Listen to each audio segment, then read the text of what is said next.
Hi guys, welcome to my online C. मेरा नाम है देव। सो गाइस, आज के इस वीडियो के अंदर हम लोग बात करने वाले हैं जीएसटी रेशन की टर्नओवर लिमिट के बारे में। जी हाँ, तो मैं बताने वाला हूं आप लोगों को कि न्यू टर्नओवर की लिमिट क्या है जीएसटी के लिए, कब आपको लेना चाहिए, कब आपको नहीं लेना चाहिए, प्लस किन स्टेट्स ने इसको यहाँ पे जो न्यू लिमिट है उसको एप्लीकेबल कर रखा है, किन ने नहीं कर रखा है। साथ में मैं आपको ये भी बताने वाला हूँ कि जीएसटी लेने के बाद में आपको किन किन कंप्लाइंसों का सामना करना पड़ सकता है, ताकि आप कोई भी जो है ऐसे ही यहाँ पे जीएसटी के लिए अप्लाई ना कर दो, उसके लिए पहले से आप प्रिपेयर रहो। इस वीडियो को शुरू करने से बताना चाहूंगा, अगर आप लोगों को एक एक्सपर्ट की रिक्वायरमेंट है, अपना जीएसटी रजिस्ट्रेशन बहुत ही कम कॉस्ट के ऊपर करवाना चाहते हो, कंप्लायंसेस करवाना चाहते हो, लिंक मैं सिंपली आपको डिस्क्रिप्शन बॉक्स में प्रोवाइड कर दूंगा। तो चलिए गाइस शुरू करते हैं। तो गाइस सबसे पहले हम लोग बात करते हैं कि पुरानी टर्नओवर की लिमिट क्या थी। तो देखिए, अगर मैं बात करूं 31 मार्च 2019 तक क्या था, मतलब पूरे ऑल ओवर इंडिया के अंदर गुड्स और सर्विस के लिए दोनों के लिए ही यहाँ पे जीएसटी की लिमिट सेम थी।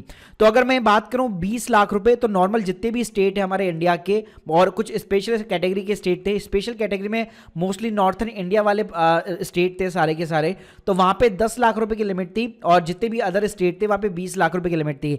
यानी कि लेट सपोज अगर आपका बिजनेस अगर प्रोडक्ट में डील करता है चाहे सर्विस में डील करता है, अगर आपने 20 लाख की लिमिट को क्रॉस किया तो आपको जीएसटी लेना कंपलसरी हो जाता था। उसके बाद में क्या किया गाइस, गवर्नमेंट ने यहाँ पे कुछ बदलाव किए, फिर 1 अप्रैल 2019 से यहाँ पे न्यू लिमिट एप्लीकेबल कर दी और यहाँ पे गुड्स को और सर्विस को दोनों को अलग अलग कर दिया गया। अब गुड्स के लिए गाइस जो लिमिट है, पहले जैसे 20 लाख रुपए हुआ करती थी, अब वो बढ़ के हो गई है 40 लाख रुपए, वो भी केवल नॉर्मल कैटेगरी वाले स्टेट्स के लिए। मतलब जिनके लिए पहले 20 लाख थी उन्होंने 40 लाख कर दी, और जिनके लिए पहले 10 लाख रुपए थी उन्होंने यहाँ पे सिंपली 20 लाख रुपए कर दी। मतलब सभी जगह यहाँ पे डबल कर दिया है। लेकिन गाइस यहाँ पे मैं आप लोगों को बताना चाहूंगा, जो सर्विस वाले बिजनेस है उनके लिए कोई भी चेंजेस नहीं है। उनके लिए सिंपली पहले भी जो लिमिट थी वो 20 लाख रुपए की थी नॉर्मल स्टेट के लिए, और जो नॉर्दर्न ईस्टर्न वाले स्टेट से स्पेशल कैटेगरी वाले स्टेट है उनके लिए 10 लाख की लिमिट थी।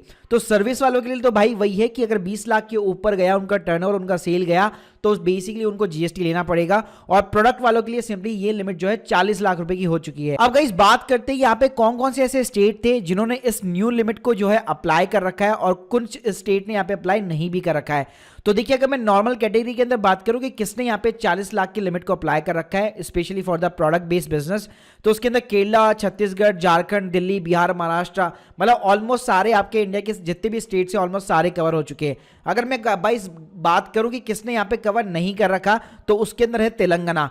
तेलंगाना ने अभी भी यही बोल रखा है कि अगर हमारे स्टेट के अंदर कोई भी बिजनेस अगर 20 लाख की लिमिट को क्रॉस करेगा तो उसको सिंपली यहाँ पे जीएसटी के लिए अप्लाई करना पड़ेगा। इसके अलावा इस स्पेशल कैटेगरी के अंदर मैं बात करूं जहां पे जो नई लिमिट है 40 लाख रुपए की, तो उसके अंदर भी जम्मू एंड कश्मीर, लद्दाख और असम ने यहाँ पे एप्लीकेबल कर रखा है। और 20 लाख वाली जो लिमिट थी उसके अंदर पौंडीचेरी, मेघालय, मिजोरम, त्रिपुरा, मतलब जितने भी नॉर्दर्न ईस्टर्न वाले स्टेट है स्पेशल कैटेगरी वाले, वो सारे यहाँ पे इंक्लूडेड है। सो गाइस अब बात करते हैं कि आपको जीएसटी यहाँ पे कब अप्लाई करना चाहिए। देखिए, पहली चीज, जब आपको मैंने जो ऊपर लिमिट्स बताई जीएसटी टर्नओवर का मतलब सिंपली आपकी सेल होती है, तो आपकी टोटल सेल यहाँ पे एक एक्सपेक्ट कर सकते हैं आप पूरे साल भर के अंदर कितने फाइनेंशियल ईयर के अंदर कितनी मेरी यहाँ पे सेल जा सकती है। तो उसके बेसिस पे अगर आप इस लिमिट को, थ्रेशोल्ड लिमिट को क्रॉस करते हैं, तो आपको जीएसटी के लिए अप्लाई करना मैंडेटरी हो जाता है। अगर लेट्स से आप अप्लाई भी वॉलंटरी बेस पे भी करना चाहते हैं, मतलब मान लीजिए आपने जैसा भी बिजनेस शुरू किया है और कुछ केसेस के अंदर आपको यहाँ पे कंपलसरी हो जाता है, वॉलंटरी बेसिस पे भी जीएसटी चाहिए होता है, तो उस केस में भी आप यहाँ पे अप्लाई कर सकते हैं।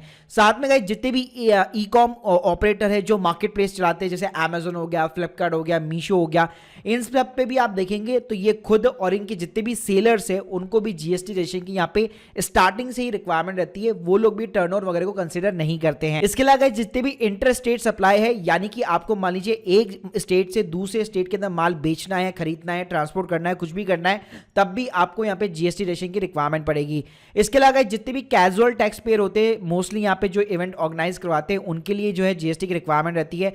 साथ में गाइस जो सर्विस प्रोवाइडर है जो आउटसाइड इंडिया से काम कर रहे हैं लेकिन उनके क्लाइंट जो है इंडिया के अंदर है, मोस्टली जैसे ऑनलाइन कंपनीज हो गई, पेपाल हो गया, होस्टिंग कंपनीज हो गई, तो इन कंपनियों को भी यहाँ पे जीएसटी देना पड़ता है और उनको भी रजिस्ट्रेशन लेना पड़ता है। अब गाइस बात करते हैं यहाँ पे जीएसटी लेने के बाद में आखिर कंप्लायंसेस क्या क्या है। तो देखिए, एक बार अगर आपने जीएसटी के लिए खुद अप्लाई कर दिया है, किसी प्रोफेशनल से अप्लाई करवा दिया और आपको जीएसटी नंबर मिल गया, तो आपको फाइल करनी पड़ेगी जीएसटी रिटर्न। यानी कि आप जो भी यहाँ पे परचेजिंग कर रहे हैं, जो भी यहाँ पे आप सेल कर रहे हैं, उसकी बेसिकली आपको एक समरी बना के क्वार्टरली बेसिस पे या फिर मंथली बेसिस पे आपको फाइल करनी पड़ेगी। अब देखिए गाइस, अगर आप यहाँ पे कुछ चीज़ बताना चाहूँगा, अब यहाँ पे ये जो फाइलिंग होती है जीएसटी रिटर्न की, ये भाई कंपलसरी है। इसका मतलब क्या है, अगर आपने एक बार जीएसटी नंबर ले लिया, फिर चाहे आप बिजनेस कर रहे हो नहीं कर रहे हो, उससे कोई फर्क नहीं पड़ता। अगर आपने जीएसटी लेके रख भी लिया, उसके बावजूद भी आपको क्वार्टरली और मंथली यहाँ पे फाइलिंग करनी पड़ेगी, वरना आपके ऊपर पेनल्टी लग जाएगी। और पेनल्टी भी छोटी मोटी नहीं है, उसके लिए एक सेपरेट वीडियो बना रखा है, जाके चेकआउट कर सकते हैं, लिंक मैं आपको डिस्क्रिप्शन बॉक्स में प्रोवाइड कर दूंगा। तो गाइस यहाँ पे या तो आप खुद फाइल कर सकते हैं या आपको एक प्रोफेशनल को हायर करना पड़ेगा जीएसटी रिटर्न फाइलिंग के लिए।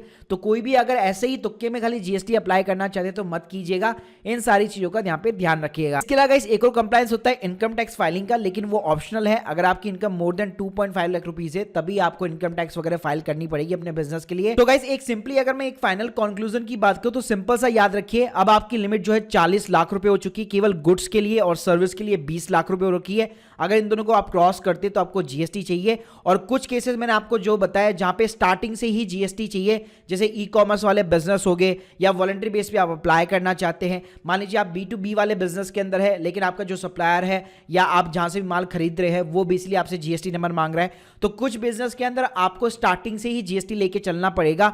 वहां पे टर्नओवर वर्नओवर देखने की जरूरत नहीं है, स्टार्टिंग से ही आपको जीएसटी लेना पड़ेगा।